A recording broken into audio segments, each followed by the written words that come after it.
សូមជូនរឿង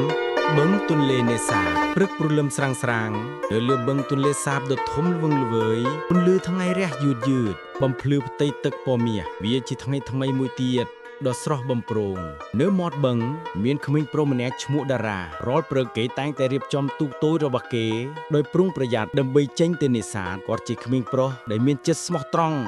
និងឧស្សាហ៍ព្យាយាមណាស់តារាស្រឡាញ់ត្រីឆ្លាក់ឈើនេះណាស់ព្រោះវាជាកាដូពីឪពុករបស់គាត់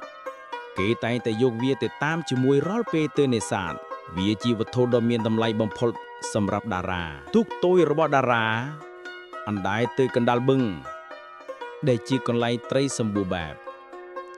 ខ្យល់អាកាសបរិសុទ្ធនិងភាពស្ងប់ស្ងាត់ធ្វើឲ្យតារាមានអារម្មណ៍រីករាយរំពេចនោះ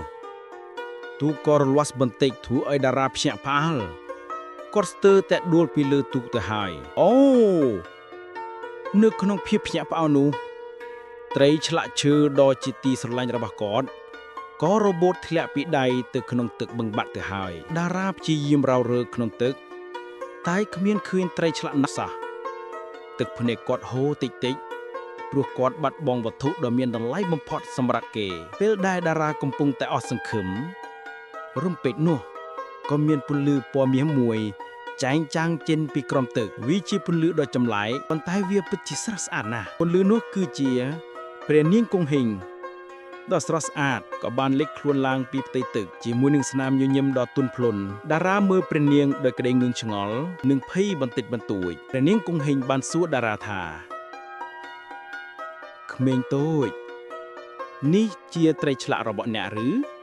ហើយព្រះនាងក៏បានបង្ហាញត្រីឆ្លាក់ពណ៌មាសដ៏ស្រស់ស្អាតមួយតារាឆ្លើយដោយទឹកមុខស្មោះត្រង់ថាទេព្រះនាងនេះមិនមែនជាត្រីឆ្លាក់របស់ទូបង្គំទេត្រីឆ្លាក់របស់ទូបង្គំធ្វើពីឈើធម្មតាព្រះនាងគង្ហេងក៏បានសួរម្ដងទៀតថាចុះត្រីឆ្លាក់ពណ៌ប្រាក់នេះវិញនេះជាត្រីឆ្លាក់របស់អ្នកឬត្រីឆ្លាក់ប្រាក់នោះចែងចាំងយ៉ាងស្រស់ស្អាតតារាឆ្លើយដោយសង្កត់ថាទេព្រះនាងនេះក៏មិនមែនជាត្រីឆ្លាក់របស់ទូបង្គំដែរទូបង្គំគ្រាន់តែចង់បានត្រីឆ្លាក់ឈើរបស់ទូបង្គំប៉ុណ្ណោះព្រះនាងគង្ហេងញញឹមយ៉ាងស្រស់ព្រោះព្រះនាងដឹងថាតារាគឺជាក្មេងប្រុសដែលមានចិត្តស្មោះត្រង់ពិតប្រាកដព្រះនាងគង្ហេង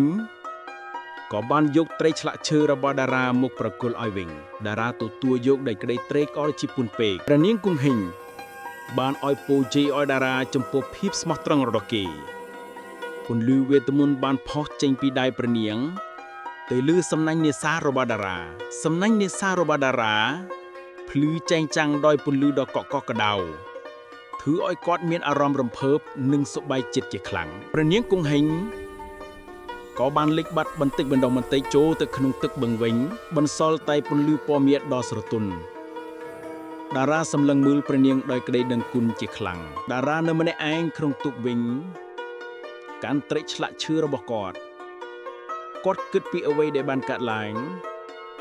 និងយល់ពីសារៈសំខាន់នៃភាពស្មោះត្រង់ដោយក្តីសង្ឃឹមតារាក៏បានបោះសំណាញ់របស់គាត់ទៅក្នុងទឹកបឹងសំណាញ់នោះបានលាតសន្ធឹងយ៉ាងស្រស់ស្អាតពេលទាញសំណាញ់មកវិញតារាមានការភ្ញាក់ផ្អើលជាខ្លាំងព្រោះសំណាញ់របស់គាត់ពោពេញដោយត្រីជាច្រើនទូកតូចរបស់តារាឥឡូវនេះពោពេញដោយត្រីយ៉ាងសន្ធឹកសន្ធាប់វាជាពរជ័យពីព្រះនាងគង្ហេងតារាអមទូកត្រឡប់ទៅផ្ទះវិញដោយក្តីសប្បាយរីករាយ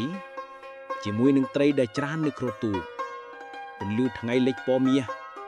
ធ្វើឲ្យគាត់កាន់តែមានអារម្មណ៍ល្អតារាបានចែករំលែកត្រីរបស់គេទៅកាន់អ្នកភូមិទាំងអស់